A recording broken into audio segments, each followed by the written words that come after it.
haven't checked the angle to see if this is gonna be good or not. Might have to adjust this. I hope the lighting's okay. I have a ring light. Sun setting right now. I feel like the hood up with this hoodie looks cute, so I'm gonna try to keep it like that through the whole video, but knowing me, I'll probably change something at some point. Let me move this down a little bit maybe. Get up close in person. What if I turn this down a little bit? Because I feel like it's a little bit too bright. I don't need there to be like a huge spotlight on me. I just need you to be able to see me and it be decent. Oh my god, who is blowing up my phone? You know what? We're gonna turn my phone on Do Not Disturb during this video so that I'm not distracted. I think that's a good plan. Okay. I'm gonna do my absolute best throughout this video to not ramble too much. If you're a returning viewer from my channel, I'm sure that there are some things that you were confused about. I know that I said that I was planning on moving, which was very, very true. It's just things, as per usual, did not happen the way that I anticipated, so I am still in the same place, but that's not even something that I'm going to talk about in this video because I know that this video is going to be really, really long. There's gonna be a lot of talking, a lot of explanation. There are so many things that I want to get into, but I also have to be really careful about not going off on too many tangents because there are topics within this topic that I want to make separate videos on and get more into detail about at some point. But this video specifically has been something that I've wanted to make for years. Yeah, years. The first time that I tried to record this video was in 2024. It is now March 30th, 2026, and I finally feel like I'm ready to make this video, and it's because I am not officially, but I'm approximately 1 year into like a full recovery from hypothalamic amenorrhea, which is what I'll be talking about in this video. And I want to start off by saying I do have some notes. I've taken a lot of time to think about this video and what is going to go into it, and I've also not only done research on the science behind some of the things that I'm going to talk about, but I've also looked into like what kind of information there is on something like this. And there's not a lot of people that talk about their full journey with hypothalamic amenorrhea and then recovery with that. And so whenever I make this video, it's not just gonna be about, you know, when I did or did not have a period. It's gonna be about what did I experience, what are some mindset shifts that I had to go through, and like what were the things that made it possible for me to finally get a consecutive cycle back. This journey is something that has, one, driven me absolutely insane. Two, it has pushed me to so many different limits that I really did not ever see getting past for a long time, and it has made me realize a lot of things that I never thought I would be able to accept again. And a lot of that has to do with the mindset that I was in when this originally happened. I plan to go into full detail about a lot of things. This is going to be a very vulnerable video. I have no issue talking about it. When I say vulnerable, I'm not gonna like sit here and cry. That's not my plan. I actually talk about this story with a lot of other people. So this video is not, I mean, it's educational for sure. It's also I mean, all of my videos are because of this. The whole reason that I started doing YouTube in the first place is to make people not feel so alone in stuff like this. Also to help. I mean, come on, I'm planning to go into neurosurgery. Like I want to help people, and hopefully this can inspire somebody, and hopefully this can give somebody like the hope that I didn't have at the beginning of this journey. With that all being said, before I get into the nitty-gritty details of everything, I want to say I am in no way, shape, or form a professional. I am in no way, shape, or form saying that I am a doctor. I am not a registered dietitian. I am not a nutritionist. My name is Plum, if you don't know me. I am a cellular and molecular neuroscience major. I now have a double minor in biological sciences and chemistry. I am currently studying science, but whenever I found out a lot of this information, I was not studying science. Now that I am studying science, I've seen a lot of the like extra details that I was not aware of that makes so much more sense to me now. So I think that I'm actually better suited to talk about it now than I was. But this is not me coming on here and claiming that I know everything about everything. This is me coming on here talking about my journey, talking about the real things that people don't want to talk about, getting into like the raw mindset of like just how messed up my head was around this situation and what it took for me to get here. I think my story might be a little bit different from a lot of other people's though, because I was in fact misdiagnosed. I did go to the doctor about that. I'll get into this further on into the video, but I was misdiagnosed, and through my own research I was able to fix my own issues. And I'll talk about that, and I'll talk about where my mindset shifted and why I started questioning my diagnosis in the first place and all of that kind of stuff. I've already been talking for 9 minutes, so this video, I don't know how long it's going to be by the time that I get done editing it, and I don't even know how long it's going to take me to edit it because I really want it to turn out well. I'm even thinking back on the last 9 minutes that I just talked, and I don't even know if I hit all the points that I wanted to, but I'm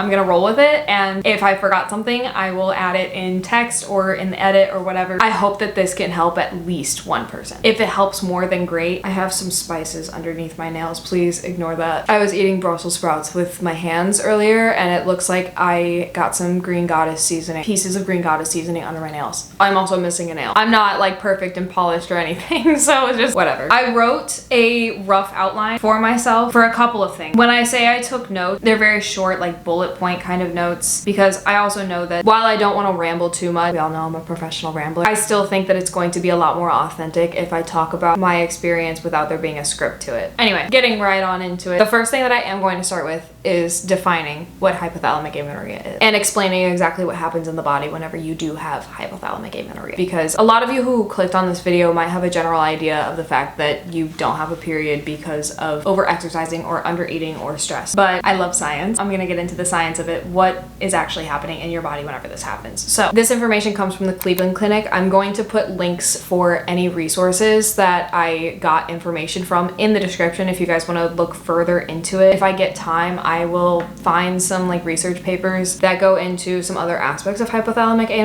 amenorrhea and some other things that go into the details of like what could happen if you have, what's the word I'm looking for? Insufficient estrogen levels for a long time, because not having proper estrogen levels is actually very detrimental to women, which is also something that I'll kind of talk about at the beginning here. So hypothalamic amenorrhea is when the hypothalamus, so this little thing in your brain, like in the middle of your brain, okay, it stops releasing gonadotropin releasing hormone, or GnRH. So gonadotropin releasing hormone, it's a hormone that works with FSH, or follicle stimulating hormone, luteinizing hormone, LH, and estrogen to control menstruation. So basically your hypothalamus stops releasing this molecule that tells other parts of your body to like do the things that it needs to do in order to ovulate. It stops ovulation. Your hypothalamus is a really big control center in your brain. It regulates not just certain aspects of reproduction, but also things like body temperature and heart rate and breathing and a lot of other stuff. It plays a very vital role in a lot of the processes that are necessary for survival. So what is happening during hypothalamic amenorrhea is your hypothalamus is putting more energy towards the things that are actually vital, and it's turning off a system or a process in your body that is not necessary in order for you to live everyday life. Your body just does not have enough energy to do all of the processes that it wants to do, so it's delegating that energy to the processes that it has to do. Does that make sense?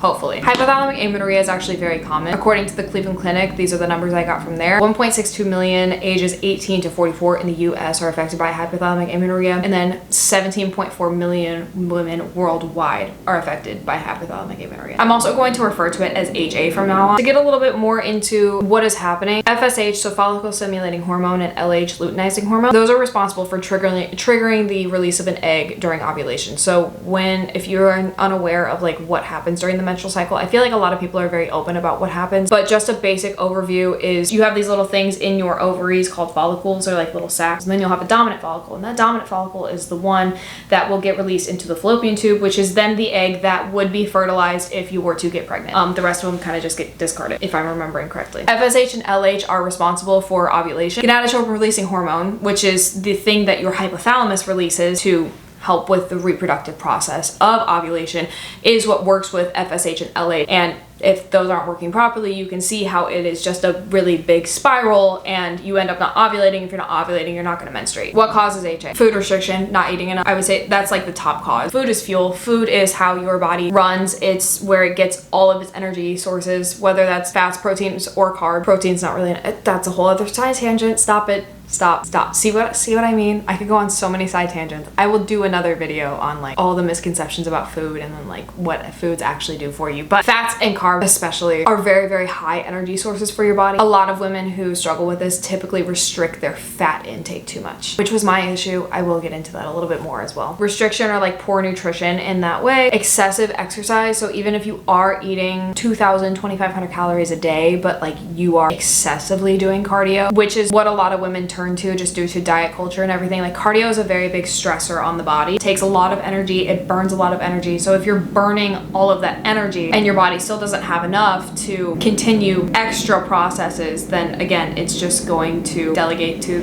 energy to the processes that it has to do in order to survive. Stress is also a common cause of HA. Also, something that we don't talk about often is like exercise in general. This is not to scare you away from exercise in any way, shape, or form. Exercise is very important, but exercise is a stress on the body, especially whenever you're doing hours and hours and hours of cardio on end, which is what I used to do. Don't get me wrong, I still love my cardio. I'm not nearly as crazy with it as I used to be. Low body fat, self-explanatory. Some of these things can cause other ones. So again, it's usually a combination, but all of these things together kind of makes your hypothalamus go into survival mode. So some symptoms of HA are depression and anxiety, very big one. Your mood is going to be really, really messed up if your hormones are not in balance. You're going to have a lot of trouble sleeping. I had an insanely hard time sleeping. I still have some issues with sleep, but that's also just like due to, you know, normal stressors. I'm a college student, it is what it is. But I personally was sleeping like an average of 4 to 5 hours a night for like a good at least 6 months in 2023. It was not good. You'll have very low energy. You'll be very hungry. That's kind of self-explanatory. Vaginal dryness and like low libido. I will tell you right now, like I was not in a relationship, and I'm not gonna get too into detail about this. I've never really been somebody that like, I'm not interested in like getting my fix in that area, if you know what I mean. Like that's not really this never really been my style. It's not something that I, you know, but I will say I had absolutely no desire at all to even try. Like there was just nothing. Yeah, and then there's also stuff like hair loss and headaches. These are the symptoms that are listed on Cleveland Clinic. I will go into a little bit more detail about some of the other symptoms that I was experiencing, but I think a part of that was also due to the things that I was eating in order to keep up with the mindset that I had at the time. Long-term effects of hypothalamic amenorrhea. You are at higher risk for cardiovascular diseases. Your heart's in a lot of trouble. Really, really, really big thing with this is a decline in your bone health and possible osteoporosis in the future.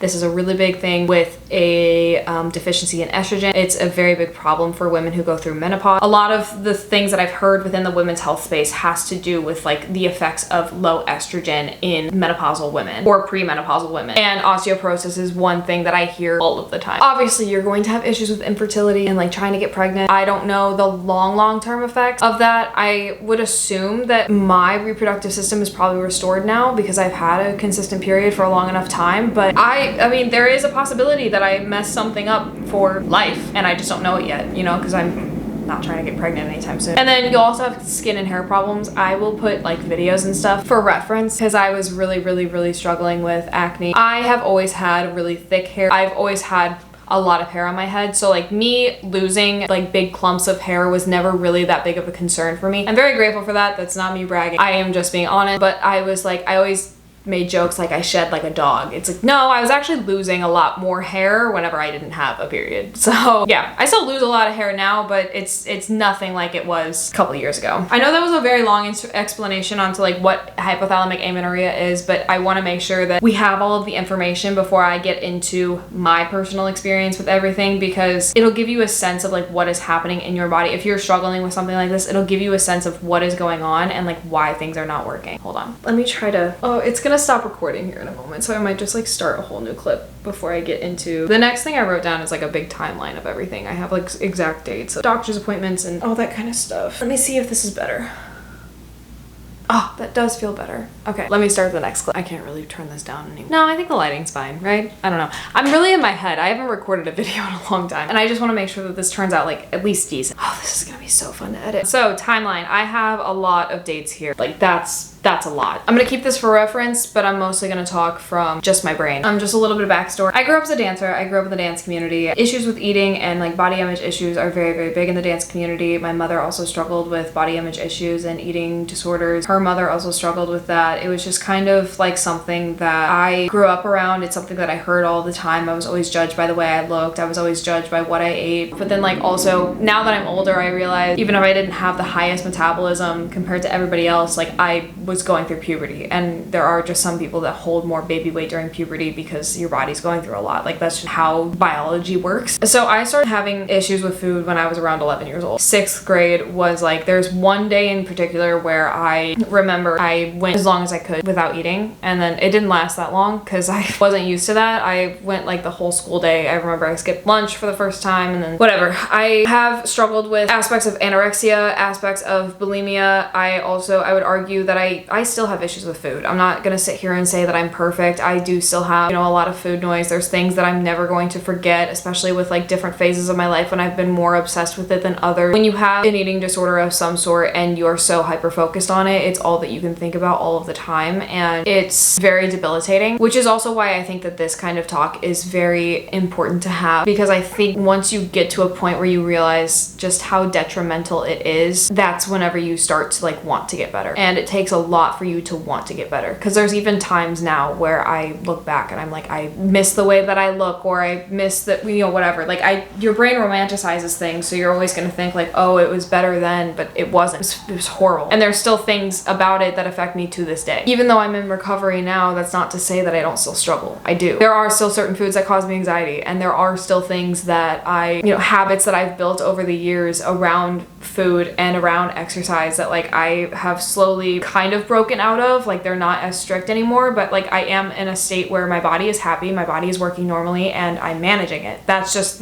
the reality of it. My bulimic habits probably started when I was around 13, and then I have gone through different phases in my life with my body and food. Like there have been times when I ate whatever I wanted, but I was like really tiny. And then there was times whenever I did eat whatever I wanted, but like I was a little bit bigger. And it just, I think a lot of it depended on like when I was going through puberty or me growing up. Your body's gonna change with your age, and it is what it is. But then there are plenty of times when I had strict rules around food, or I would restrict food, or like, and I'm talking about a time where I was completely ignorant to food and like what it did and like the different kinds of foods and whatever. And even though I grew up as a dancer, I haven't always been super active. Like a lot of my activity has come from my work, which I work in the restaurant industry, if you guys don't know, which is something I also talk about. Not like in a sense of eating, but like that has been an outlet for me to stay active for a long time. But I will also say, like, even just working in the restaurant industry for my whole life, there's also been moments in my life when I've struggled with disordered eating rather than an eating disorder. There is a difference, and I'm gonna go ahead and actually really quickly define that, because I think that we have a lot of misconceptions on like what that is. Like disordered eating is not always intentional, right? An eating disorder is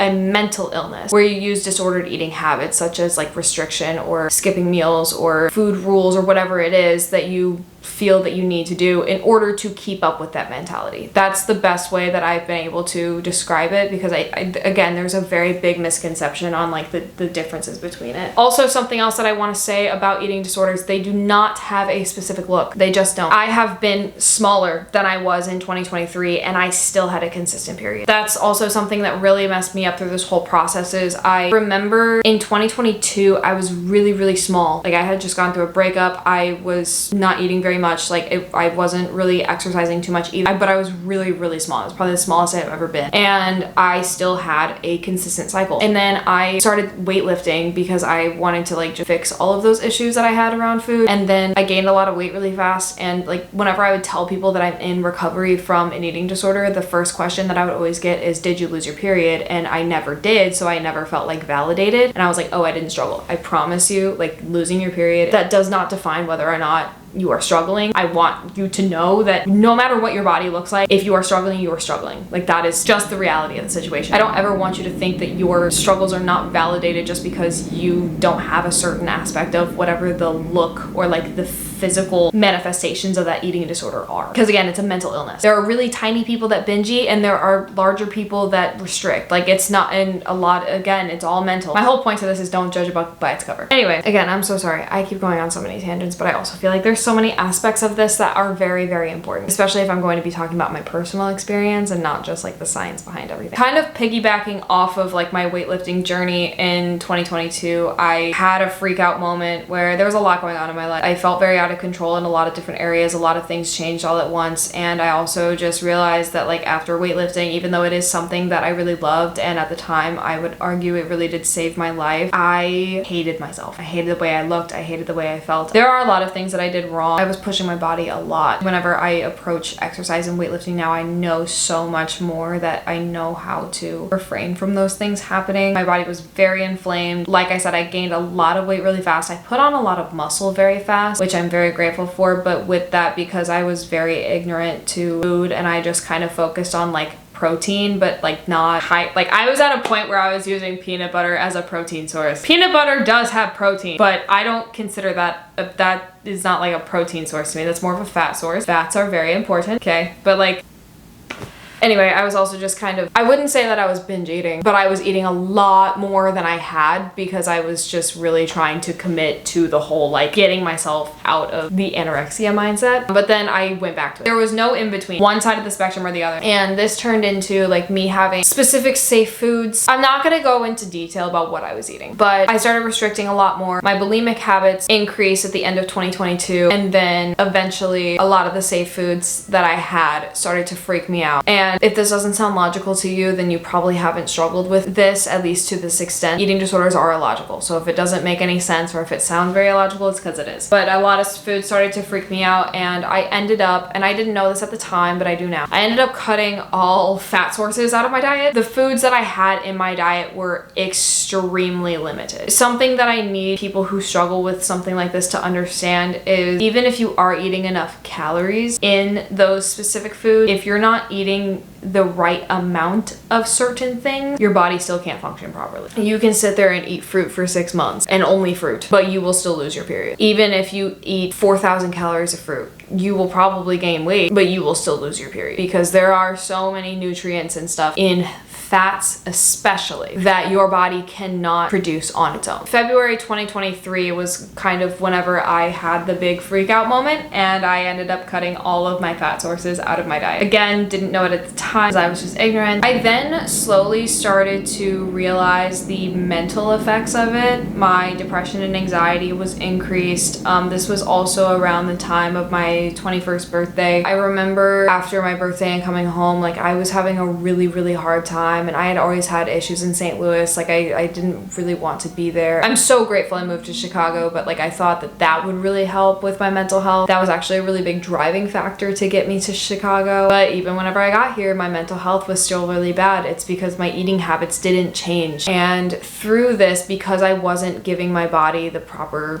nutrition and all of that, I was also experiencing a lot of digestive issues. Like I said, I was experiencing a lot of issues with sleep. I was crying all of the time. My skin was constantly breaking out, especially around my cheek area, which that is hormonal acne. And I remember I just felt very alone the whole time, and it was really scary. To go into the timeline kind of when HA really started for me, I did have a period February of 2023. March of 2023 I had one, but it was very weird and it was 2 weeks late, and I could just tell that something was wrong. And then I didn't have one in April, May, or June of 2023. I ended up setting a doctor's appointment in June of 2023. When I went to the doctor originally, it was also to get a pap smear. I just turned 21, so that I was going for that, but I also told her about my digestive issues. That was a really big thing because I was constipated for weeks at a time. Fats are very important for digestion if you're unaware. Also, protein is very hard for your body to digest. There's a lot of energy that is used in digesting protein. So like if you're eating a lot of protein and fiber, things that your body either can't digest or have a hard time digesting, and you're not giving anything to help support that digestive process. Yeah,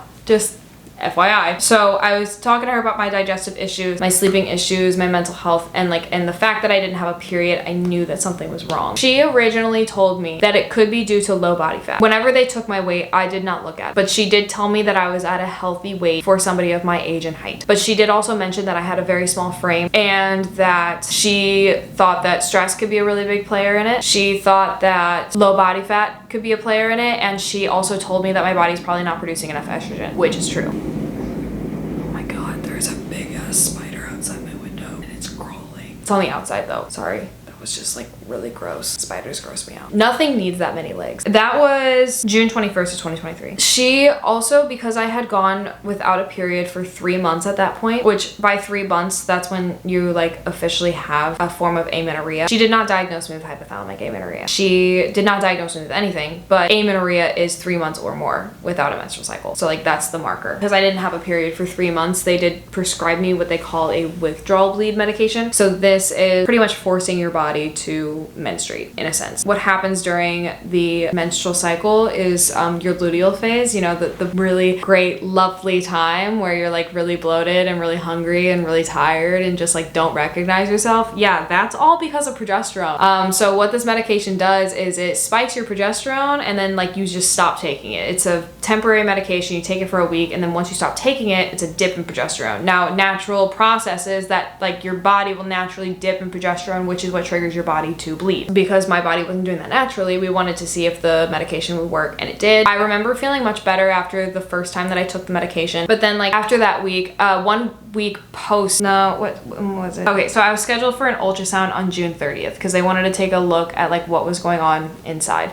They did both internal and external ultrasound, and something that they had noticed is that I didn't have a dominant follicle. But this is also something that I found interesting, and I'll kind of get more into like the details of like why I was diagnosed with PCOS in the first place. I got a call that same day saying that there were concerns for PCOS because I didn't have a dominant follicle. I look back at that now and I get really, really, really mad at that, because the reason I didn't have a dominant follicle is because I wasn't ovulating, not because I have PCOS. But I'll get more into that later. June 30th was the day of the ultrasound. I had a period from the withdrawal bleed, so it wasn't a natural period, but I had a period on July 1st of 2023, and then on August 18th of 2023 I had not had another period after the one in July, but I was scheduled for blood work and I ended up not being able to do it. I know I was vlogging whenever I went back to St. Louis at this time, but they didn't tell me that I needed to fast for at least 8 hours before the blood work, and I typically pass out for some reason. Like, I don't have a fear of needles or anything, but I usually pass out whenever I get my blood work done, or like anytime I've tried to get blood. So I tried to like eat to make sure that I wouldn't pass out. Evidently, I wasn't allowed to do that, so we didn't do the blood work that day. But that was also the day, I forgot to mention that the blood work was to further test for other signs of PCOS. Like, the blood work was all because she was so certain that I had PCOS. But even though I didn't get my blood work done that day, that was still the day that she diagnosed me with PCOS. I was diagnosed with PCOS because I had a lack of menses and I did not have a dominant follicle. Without knowing where my hormones were, without knowing anything. PCOS, by the way, it's an elevation of androgens, which are male dominant hormones. I had no other symptoms of PCOS and nothing else that showed in my body that I had an elevation of androgens. But I didn't have a period and I didn't have a dominant follicle, so she diagnosed me with PCOS. This whole thing just really pisses me off. If I get a little bit passionate, that's why. And maybe the more that I talk about this story, the more you'll start to realize why I want to go into the healthcare system and I really want to fix this. So instead of doing the blood work that day, she did send a request into Quest Diagnostics up here, and they sent the blood work back to her so that she could review it. They tested for like insulin resistance, because people who have PCOS are typically insulin resistant. I think it's somewhere between like 70 to 80% of women who have PCOS are insulin resistant, which is obviously a very, very hard thing to deal with and come to terms with. And I was very, very grateful whenever I heard that I wasn't. Okay, real quick, I'm editing right now, and I just knew that I was gonna forget something really important to the story. Something else that was mentioned in my blood work results was that my HDL cholesterol was pretty low. In order to fix this, she told me that I needed to start incorporating more healthy fats into my diet. So while I'm the one sitting here and telling you that I didn't have an adequate fat intake, she was also aware of that regardless of what I told her about my eating, just due to my blood work results. HDL cholesterol is the good cholesterol, if you don't know. Anyways, that's a really important part of the story that I totally forgot to mention. I'm gonna get back to the video now. She also said that my DHEAS levels, which is dehydroepiandrosterone, I believe I'm saying that correctly, but DHEAS levels were elevated, which she then said correlates with the diagnosis of PCOS. This is another thing that pisses me off so much. I was ignorant. I did not know anything besides what she was telling me. I just kind of trusted what she said because she was the doctor. DHEAS elevation could also have to do with a lack of estrogen, and estrogen is a fat-based hormone. I figured that out later. We'll get to that. After I got the blood results back, she prescribed me another round of withdrawal bleed medication, but she also said after this time with the withdrawal bleed medication, I was supposed to start birth control on the first day of my period. The first time that I took the withdrawal bleed medication, I told her that I felt much better, so she based my birth control off of that. This is something that I did not realize at the time, because I didn't even really know that much about progesterone in the first place. But that birth control spiked my progesterone all of the time, 3 weeks out of the month. And I only felt felt good whenever I was on the placebo pills, which I think for my specific birth control, if I remember correctly, they were iron pills. The reason that I was put on a birth control, if you're unaware, PCOS does not have a cure. The only treatment that they have is birth control. So I decided to take the birth control because that was the only option that was given to me. I have never, ever wanted to go on birth control. Yeah, I've always hated the idea of it. I don't care how painful my periods have been. I don't care how many migraines I dealt with. I don't care about any of that. I've never been worried about getting pregnant because again, that's just not, I'm not participating in those activities. So I'm not worried about that. I'm not sitting here and saying that I'm a saint, but that's just not, I'm not worried about getting pregnant. That's not, I never wanted to go on birth control, never felt the need for it, but I decided to try it because that was the only option that I had, at least the only option that I thought I had. My experience on birth control was hell, absolute hell. I started the birth control on September 30th of 2023. I don't even like looking back at that time. It was also my, like I was transitioning into my first winter in Chicago, which is also like a time when I felt like I couldn't leave my apartment and I was living in a 293 square foot studio. Like it just wasn't, it was not a good combination. I was genuinely, no, I can't say that on YouTube. I did not want to be here. I never thought about doing it. I never like made a plan. It was nothing like that. But I really, there were so many moments where I never saw a way out. And I vlogged a lot during that time because it was the only thing that like distracted me from what was going on in my mind. And it was the only thing that made me feel less alone. And there were so many times when like I would go over to Ebony's and just stay over there because I did not have a grip on any of my emotions. I felt very out of control of my own body. Every single bad thing that I thought would happen on birth control did. But there was another aspect of it. Whenever I started the birth control, because I didn't know how my body was going to react, I told myself that I was going to start eating more and stop exercising. Because I also knew that I had a bad relationship with exercise in the sense that I used it as a form of punishment and I was probably doing too much of it. To give my body the real chance to actually adjust to the birth control, that was the mindset I had at the time. I don't think I need to talk too much more about my birth control experience. It's not a fun thing to talk about. I was miserable and my body never really adjusted to it. I would say that I got used to feeling like that, but I never felt better, if that makes any sense. I even remember whenever I stopped taking birth control, everybody was like, your glow is back. Like, you are back. And I was like, yeah, I know. It's insane what it did to my body. I will never do that again. Continuing on, after I started the birth control, I started to do more research into PCOS. Actually, after I got diagnosed with PCOS, I started to do more research into it, which led me into a really big rabbit hole of figuring out what exactly happens during a menstrual cycle, what is necessary for it, all this other stuff, which also led me into a very deep hole of like what food does for your body and how exercise can impact your period and just so many different things. I'm the kind of person who, if I start to research something, I want to know every single aspect of it. My concentration in neuroscience is cellular and molecular. It's because I want to know everything down to the microscopic level of what is happening. So whenever I say rabbit hole, I mean I was researching every single thing that I could. I was trying to hear so many different opinions, watching YouTube videos and reading blog posts and papers that were published, every single thing that I could. And the more that I looked into PCOS, which was my focus on the research at the time, the more that I started to like just not feel like that was correct. A lot of things that I was reading at the time told me that it was something you were born with. It's something that you would have had symptoms of like leading up to the diagnosis. A lot of other things that went along with it, like excess hair growth in places that there's not supposed to be, problems with acne your whole life, again, insulin resistance. Like I've never had issues with that. It didn't make any sense to me. And my mom didn't struggle with it that I know of. There's no genetic factor that I could have thought of. And I was like, I don't think that that's what's going on. So I started thinking back to like what happened or what was going on or what was I doing whenever I lost my period. And you guys already know that because I already talked about it. It makes sense why I lost my period. So I then came across a video from Haley Cordova. Love Haley Cordova, by the way. She struggled with hypothalamic amenorrhea. She actually got diagnosed with hypothalamic amenorrhea from her doctor, and she made a video talking about how she was just like too lean and she wasn't eating enough fat. And I started doing more research into amenorrhea itself, and then I was like, I feel like this is much more aligned with what's going on. So that's whenever I really started to commit to putting more fat back into my diet. And I was then very, very convinced. I was so scared to say that I was questioning my diagnosis because I didn't want to go against the person that's supposed to be the professional. But I really did commit to incorporating healthy fats and reducing my energy expenditure. I told myself I'd give myself 3 months on the birth control, hoping that my body would adjust to it. Like I said, it never really did. I was still active. I still worked in the restaurant industry. I was on my feet all of the time. I was walking around everywhere, exploring. Like it wasn't like I just completely gave up on my life. I did what I felt was good for me at the time. The birth control also did increase my appetite quite a bit, which progesterone does that. So I did gain weight. I don't know how much weight I gained. I don't weigh myself. It's not good for me. I will hyperfixate on the number. I don't know if I want to call it binge eating, but in a sense, like, I kind of was. It wasn't like a mental thing. I was just, once I started eating more fat and once my body got used to it being there, I was just craving it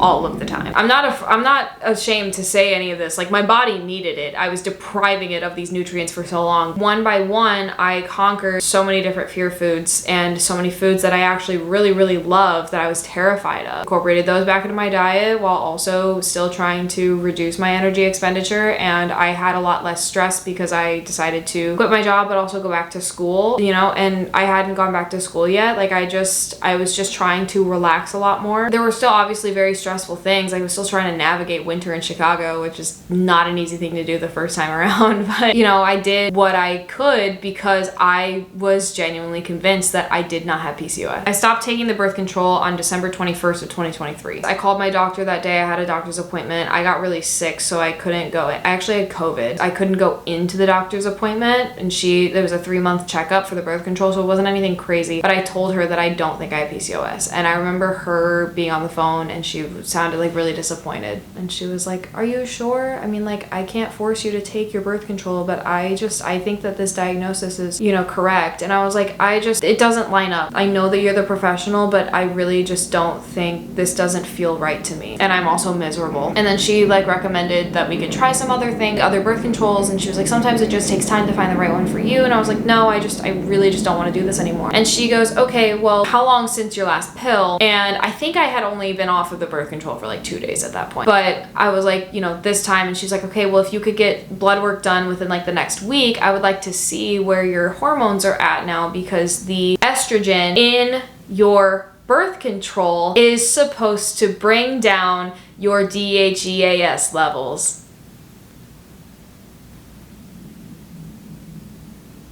What? The reason that I react that way is because you originally told me that you don't think that my body is producing enough estrogen, which according to you now would be the explanation for my DHEAS levels being elevated. But you think that my DHEAS levels were elevated because of PCOS. This whole thing, after like realizing that, and then I started doing more research on estrogen, and I was like, so estrogen is a fat-based hormone. I actually found that out because one of my good friends who I was staying with at the time, she does have PCOS, really bad PCOS, and it's been a very, very big struggle for her for a very long time. I confided in her a lot at this time because I was diagnosed with it. She was also the one that told me that PCOS is something that they kind of just diagnose with people so that they can just throw them on a birth control and it seems like everything's fixed. And I was like, oh, okay. She was the one that told me that estrogen is a fat-based hormone. I was like, oh, so the fact that I'm not eating enough fat would mean that like I'm not producing enough estrogen, which would elevate DHEAS. I wrote some notes about DHEAS too. I thought I did. Where are they at? Maybe I didn't write them, but I did read them. Let me go back. That's right. Okay. Elevation of DHEAS is usually caused by overproduction of the adrenal gland, which increases adrenaline. Typically, whenever you are in a state of low energy, your body is running on a lot of adrenaline and cortisol. DHEAS is a precursor to androgen and estrogen sex hormones. So your body converts DHEAS into androgen, which is why it could be correlated with PCOS, but it also converts it into estrogen. So if you have enough estrogen, your body is making less DHEAS because it doesn't need to convert as much DHEAS into estrogen to function properly. 1 + 1 = 2. This whole thing, like after she said that on the phone, I never got that second blood work, by the way. Like I didn't do that. I just kind of let fate take me wherever it was supposed to go. It was a very, very long mental battle, like trying to eat more and exercise less with the mindset that I was in at the time. Like I put in so much work. Thankfully, it was all worth it because after I stopped taking the birth control on January 9th, right? You would think I'd have all this memorized by now. Yeah, January 9th of 2024, I had my first natural period in over 10 months. Also, if you are unaware, if you're on birth control and you have a period, that's not a natural period. It's a withdrawal bleed. So even if your hormones are still messed up, you're gonna have a period because you're forcing your body to have it. So I had my first period. I actually cried so much. I'll put a video here of like right after it happened. I'm not gonna put the audio, but like I cannot tell you the amount of relief that I had just to get that clarification that I was right. And then I remember after I got my period back, I got really confident. I started going back to the gym. I kind of fell back into some old habits around exercise, and I also just remember feeling very uncomfortable in my skin because I knew that I had gained weight and I didn't like the way that I felt, and I didn't do the things that I should have done. So I ended up not having a period February or March of 2024, and then I got really sick in March. I didn't go to the gym for like a month just because I couldn't, and then I had a period at the beginning of April of 2024, and then I had another one exactly on day 28 at the end of April into the beginning of May of 2024. Also, let me mention, like, any natural period that I have had, regardless of how consecutive they have been, they have always followed a between 28 and 30 day cycle. I've done the math, and I started doing this also because even if I didn't menstruate one month, which I'll get into, like, it was very, very on and off in 2024. Even if I didn't menstruate at one point, like, I was still tracking my luteal phase because your body still cycles. Even if you don't have a period, like, there's gonna be weeks where you feel freaking crazy and you go out of your mind. It's because your body is still going through that process, in a sense. You're not crazy, promise. Yeah, I had 2 consecutive periods in April of 2024, and then I had no period from May to July. I literally have it written down. I don't know why I keep not looking. May to July, I didn't have a period, and then I called my doctor and I was like, hey, it's been 3 months. So I took the withdrawal bleed medication again, and it was absolutely horrible. It was nothing like the first time I had ever taken it. It was like I was back on the birth control. So I refused to ever take that again. And then I all of a sudden had a period November 2nd of 2024. Then for some reason I went a month and a half without a period, and then I had another one on December 21st. I didn't have a period January through March of 2025, which by that point I had gone 3 months, but I refused to ever take the withdrawal bleed medication again. So I told myself that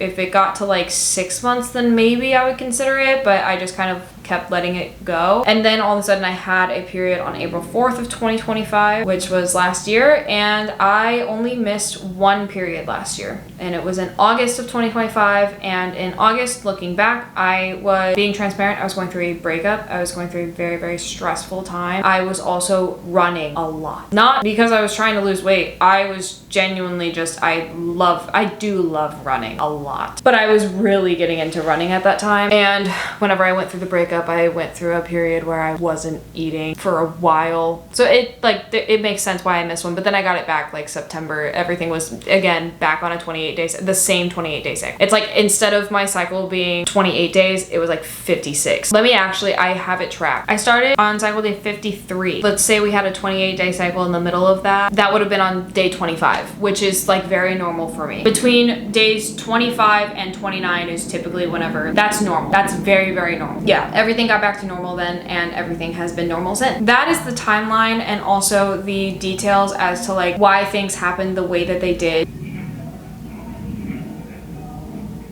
The fact that I can hear that with my windows closed, and like I'm not on a low floor at all. Now that I've kind of gone through the timeline and I've gone through the details of the timeline and like the way that my mind was working, how I found out that I was misdiagnosed and all of this, I'm gonna talk about some of the things that I have seen on social media that people are asking questions about. I did delete social media in January. I have not gotten it back. Like I haven't downloaded TikTok or Instagram. I'll make another video on like deleting social media. Honestly, how much better my life is because of it. But I remember before deleting social media, because again, this video has been something that I've wanted to record for years at this point. I saw so many people on my For You page specifically, they were like, how do you do this? How do you deal with the mental struggle of this? How do you deal with the conflicting thoughts? Like, even though that you know that this is good for you, that you know that you're supposed to do this, or that you want to get better, like it's really, really difficult. So I'm gonna kind of go into that a little bit and things that did help me, because it is an incredibly scary thing to go through and it feels very lonely. There's not really a lot of guidance for it. And this is something that I really hate that I saw a lack of on YouTube. When you look up hypothalamic amenorrhea, you hear a lot of people talking about what it is and what you need to do in order to get your period back, but they don't talk about like how much of a struggle that is. Because when you're in a state like me, it's not just about getting your hormones back on track. It's like you have to get your body used to doing that again, and it takes a long time and it's a very big commitment. I didn't just do it for me and my health. Like, there were other things that I had to look for and like look towards and get better for. A lot of people will tell you not to do that, which I understand in a sense. Like, you do want to do it for you at the end of the day. That gets easier once you start to see improvement and start to see a cycle come back, because you'll actually start to feel better, and then you'll start to realize like, oh, this is why I'm doing it. Honestly, in something like this, like,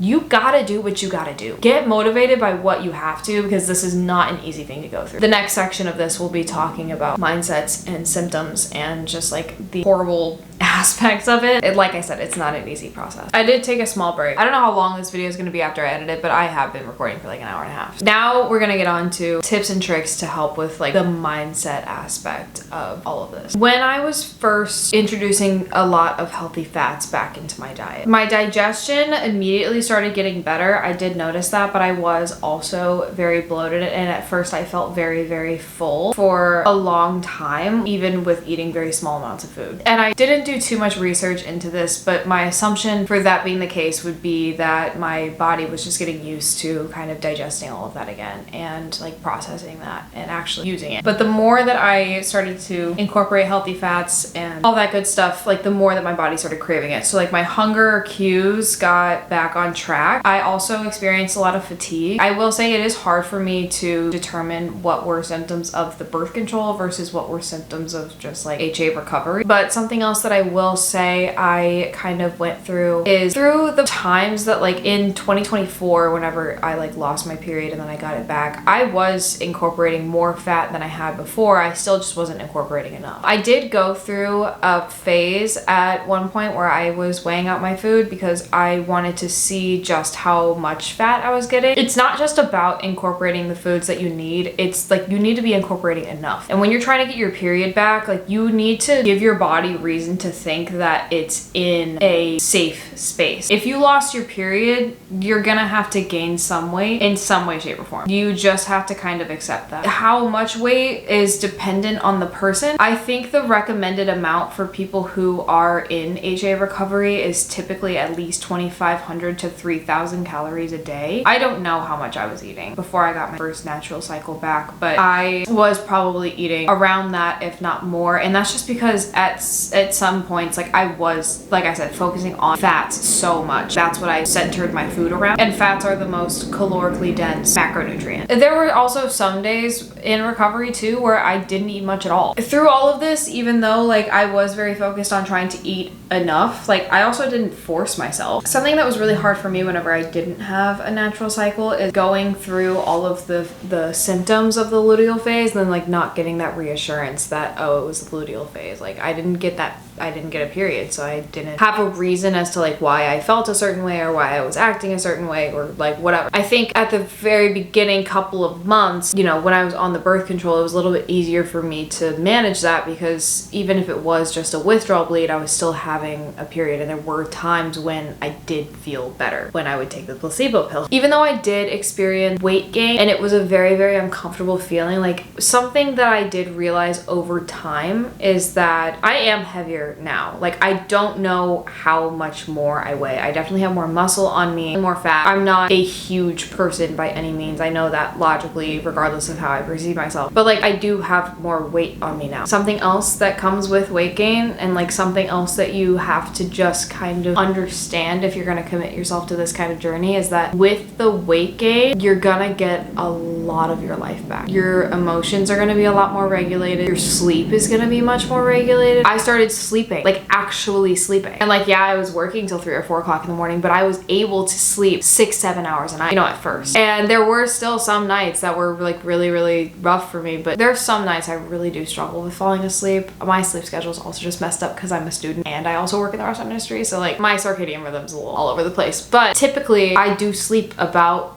7-8 hours a night, and I have consistently for a while. Your hair is gonna feel stronger, your skin is gonna start to get better. You do also have to realize, even if it feels like it's all in your stomach at first and you feel bloated, you will be holding on to more water if you're eating more food. That's just how the human body works. All of that is temporary. It is temporary. The weight will redistribute to places that it needs to go. You're not always going to feel like that. You're not always going to look like that. It is a very, very, very, very, very mentally challenging thing. I am not discrediting that. It is a very big mental commitment. I would say it's more of a mental commitment than a physical one, because like while the physical act of eating and the physical act of not being physical, if that's like one of your issues, like that is part of it. For a lot of women in their stories that I hear, a lot of that is typically rooted in some sort of mental aspect. And the mental part is the hardest part to overcome, because a lot of the things that you usually do to cope with your mental struggles are what led to the things that caused this problem in the first place, at least for me. Like the gym was always an outlet for me. Even if I used it as punishment sometimes, like it was the way that I kept my mental health in check, and it really did make me feel better. So like that outlet was kind of taken away from me whenever I made it a goal for myself to get my period back. Also, a lot of people who do struggle with, if you're struggling with anorexia and or bulimia, it's a lot of it has to do with control. And so if you feel out of control with your mind, that's usually the thing that you turn to. It takes a while. It takes a lot, and it's not just the fact that your body needs time to readjust or feel safe again. It takes time to break habits that you've built for a long time. It takes time to feel comfortable with being uncomfortable for a minute. These things are terrifying. When I was in the thick of my eating disorder, the biggest thing that I was afraid of was gaining weight. So when I did start gaining weight, it was terrifying. But then when I started to realize how much more energy I felt like I had, how much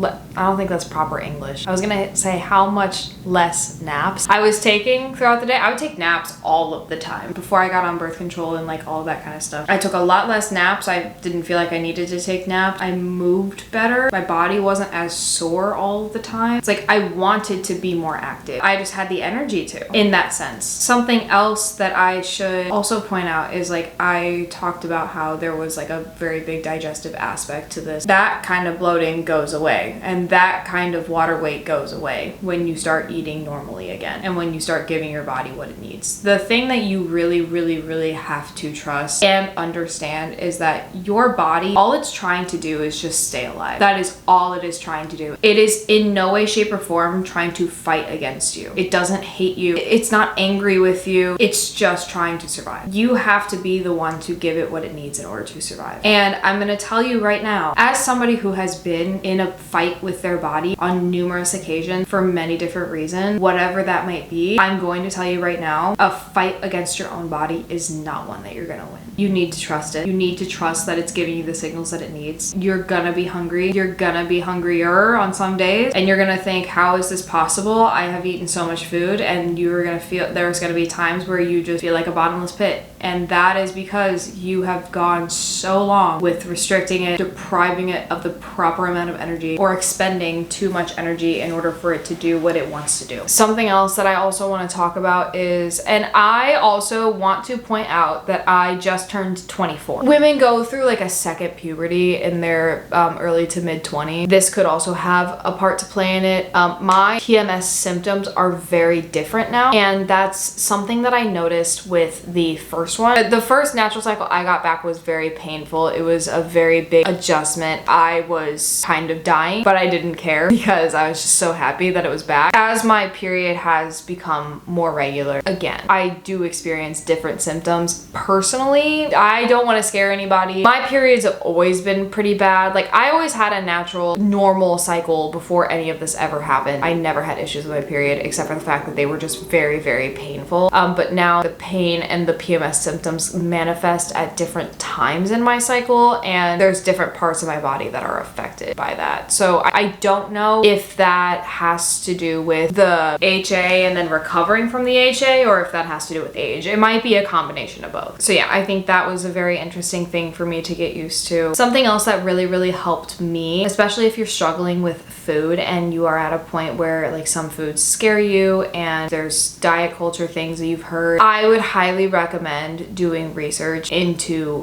what foods actually do for you. And that's why I plan to make make another video on like the misconception around food and actually talking about different foods, because when you start to understand what different foods do for you, like for me, I'm so analytical that I would eat one single food. Like I would eat a piece of avocado, wait like 10 minutes and see how that made me feel. You do not have to be like this in any way, shape, or form. You can obviously just like approach that kind of thing however you feel is the most comfortable for you. But I'm at a point with my body now where when I feel a certain way, I can tell whether I need proteins, fats, carbs, fiber, whatever. It's so weird. I have different sensations in my body, and sometimes I can't tell, but most of the time I know what's gonna make me feel better. And I don't track. Just being transparent with the eating disorder aspect of things that I did struggle with, there is always like that mental kind of calculation. In a sense, I've really tried to break that over the years. There's also just like information that I'm never going to forget, and that's a really, really hard thing for me. I do want to say this too. You need to give yourself grace, and I'm not just talking about like in the way that your body looks or like feeling lazy because you're not going to the gym. Like when I say give yourself grace, I mean like whatever your recovery process looks like and whatever works for you is what you need to do. I still, to this day, do not eat food because I enjoy it. I do not enjoy food. I do not enjoy eating. I do not like the process of it. I look at it sometimes as a waste of time. This is not necessarily the best way of thinking, but like sometimes I'm like, this is so annoying. I hate that I'm hungry right now. Like I have stuff to do. I've tried to get myself out of the habit of just like, instead of pushing it off, like taking the minute, taking the time, taking a break. I don't go out to eat. I don't have cravings for different things. I am not a foodie by any means. I can enjoy a good meal. I can appreciate a good meal. I don't care about trying a whole bunch of new things. I'm not really, that's just not who I am. I don't know if that's a product of my eating disorder, but the thing that you have to remind yourself is you don't have to be eating ice cream and pastries and cookies or whatever. Absolutely have those things if you want to. But if you don't want to, you don't have to. Recovery doesn't have to look like that. Your process, your journey doesn't have to have a certain look to it. The videos that you see of people who are in anorexia recovery and they're, you know, eating a whole bunch of junk food and all of this, if that's what you want to do, go for it. But that's not what it has to look like. My recovery didn't look like that. When I started incorporating healthy fats, it's not like I was eating chocolate croissant doused in butter and olive oil. Like that's not what I was doing. I was incorporating avocados and almond butter and almonds and whole eggs. That for me, even though it was still a mental struggle of incorporating fats and being scared of like how my body was going to react to it, it gave me a little bit of a sense of control knowing that I was eating foods that are good for my body. That's just how I had to approach it. And it still worked. Scientifically speaking, if you are doing the things that you need to do that give your body the proper energy and the proper rest, whatever, like if you're doing all of those things, however you do it doesn't matter. So I really hope that this doesn't sound like I'm trying to tell anybody what to do. Like that's the complete opposite. I'm saying do whatever you need to do in order to get yourself into a better state than where you were. If getting your body back on track is a goal of yours, do what you feel you need to do to make that process easier, because it's not easy. Whatever can help calm the voices, calm the mental strain down, do that. Something else that really helped me that I think is a very personal experience, but I talked a little bit about how there's like outside factors that can play a part in helping to motivate your recovery. School and changing my career path was a very big thing for me. Something that I really struggled with, especially at the beginning of this school year, was I was taking much more advanced science classes. I had to sit down and study a lot more. Sometimes I get hungrier whenever I study. Trying to figure out that kind of schedule, and that's like just a very different way of living for me. Now I'm a lot more used to it, but like that within itself, forcing my body to relax and like not moving so much. Also the aspect of knowing that my brain needs fuel in order to function properly. I truly want to be the best student and eventually one day doctor that I can possibly be. And I put my everything into school. And that was something that I realized, if I want to get straight A's like I have been, and if I want to go to a top tier school and I want to look like a competitive candidate for neurosurgery residency, my brain has to work properly. And another part of that is I am so passionate about women's health, and like who am I to speak if I'm not going to practice what I preach? Those were outside factors that were like, I need to be able to do this if I'm ever going to reach the goals that I really want to, the things that really matter to me. me. Something else that helped me too was I was, in a state where a lot of my self-worth was tied to how I look, and some of it still is. I think everybody on some level cares about the way that they appear, and it's very hard to not compare yourself to the highlight reels that you see online. But something else that helps was trying to find things within myself that I valued that wouldn't change about me. So for example, my intelligence. I pride myself on my intelligence in many different areas. Intelligence has a lot of different ways that you can measure it. I'm not just talking about science. Even though I don't think that I'm the smartest person in the world, I know that I am intelligent, and that's something that people can't take away from me. Loyalty is another one. My determination and my resilience is another one. Those are just some examples. And there's nothing wrong with talking yourself up and finding other things outside of your appearance to value. There's nothing wrong with doing that. It might feel weird at first, especially because if you're in a state where you just don't feel like you're ever going to be good enough, you have to give yourself the time and the space to be able to break that identity with the eating disorder as well. I think that's something else that a lot of people don't talk about, is there is a very big identity aspect tied to it, and that's something that I am even still navigating, because for so long I was looked at by friends and family as the girl that struggled with food. People would tell me that I eat like a rabbit, or like I eat super healthy or whatever. Now that I eat more, I always question whether or not people are going to think that I'm no longer that person. And again, if you've never really struggled with something like this, it's not going to make sense. If you're just a normal person, you're like, I don't care how much that person eats, right? You don't pay attention to other people. But whenever you have these thoughts around food, all of that is like you feel like the spotlight effect is on you, and everybody is paying attention to what you're doing. Nobody else is paying attention to it, but it's because you are so hyper focused on what you're doing. And for me, there were a lot of people in my life, whenever, especially after I started talking about my struggles with like losing my period and all of that, people were really, really worried about what I was eating. And there were some people that I know that they were doing it out of love. I do not blame them for any of this, but there was a lot of micromanaging. It felt at times like I was under a microscope. That still to this day, it's like if I eat like an actual full meal in front of people, sometimes I have anxiety about that. But then also if I just have a bad day with appetite, sometimes I have a lot of anxiety around that, because I'm like, I don't want people to think that I'm not eating. Maybe I ate a lot the day before and I'm just not as hungry today, or maybe my hormones are different. Like, I don't know. There's a lot of layers to, especially with what is seen on social media nowadays. There are so many layers that this goes into, and if you really are curious about all of this, like, and just to know that you're not crazy, your brain chemistry changes. Your brain starts firing in different ways, and you start to think about things in a different way. This is not an easy thing to get over, and I don't want it to come off as if I am making it sound like it is, because this is a 3-year-long process for me, and I still have struggles, but I'm managing. Find a friend, find a support system of some sort. You can even comment on this video. I deleted all of their social medias, but like, if you want to, I'm trying to think of like what's a good way for me to have people stay in contact but also not have to download Instagram. I don't want to have to download it again. My life is so much better without it. Again, I'll make a video on that eventually. I'll put my email. I'll make an email. I'll put it in the description box. I don't know how many people this is gonna reach. I hope that it reaches the right people. I hope that Jesus, I have to start a new clip again. Hold on. Okay, sorry. This is the outro. Promise I am done recording. I'm literally like 2.5 hours in. I hope this reaches the right people. I hope that this helps at least one person. If you know somebody who's struggling with it, please send it to them. I am not trying to make this video to get views. I'm not trying to make this video to like, I don't make money off of YouTube. I really do want to make this video because I hate seeing people struggle with this, because I know what that feels like. It breaks my heart. It really breaks my heart.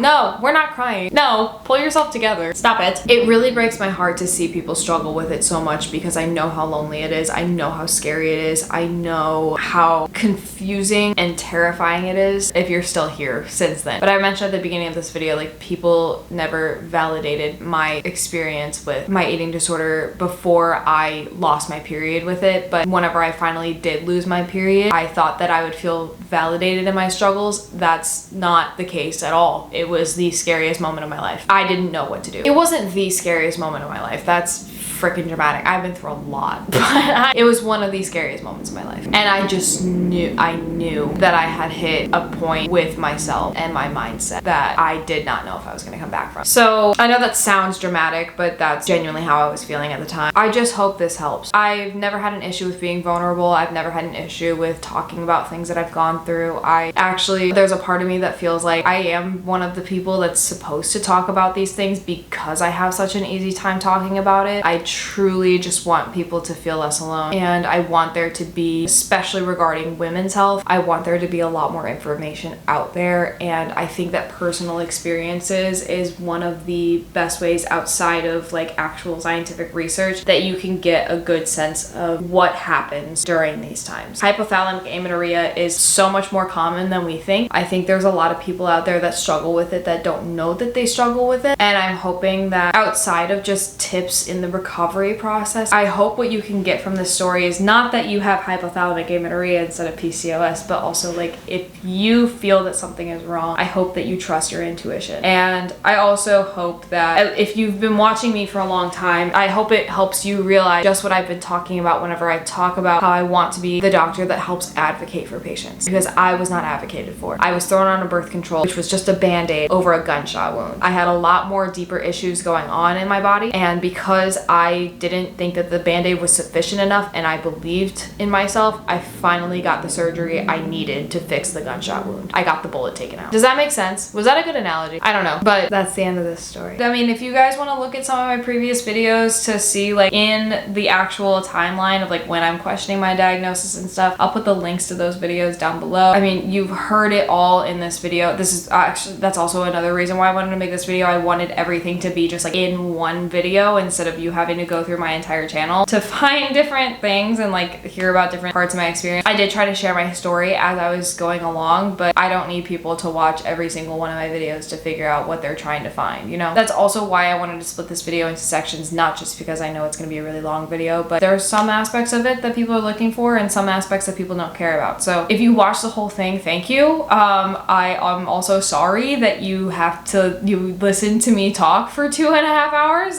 Well, I have been talking for 2.5 hours, but this video is not going to be 2.5 hours long. Yeah, I hope this brought insight. I hope this brought clarity and reassurance. And if you want to subscribe, you can. I'm not as active on YouTube anymore, but with the videos that I do make now, like I'm making sure that they are meaningful in a way. And I like to sit and talk and yap a lot, and I plan to make more very informational, scientific-based videos on a lot of different things with potentially some vlogs or something here and there. I want to thank you all so much for watching, and I'll see you in my next video, whenever that is. Bye.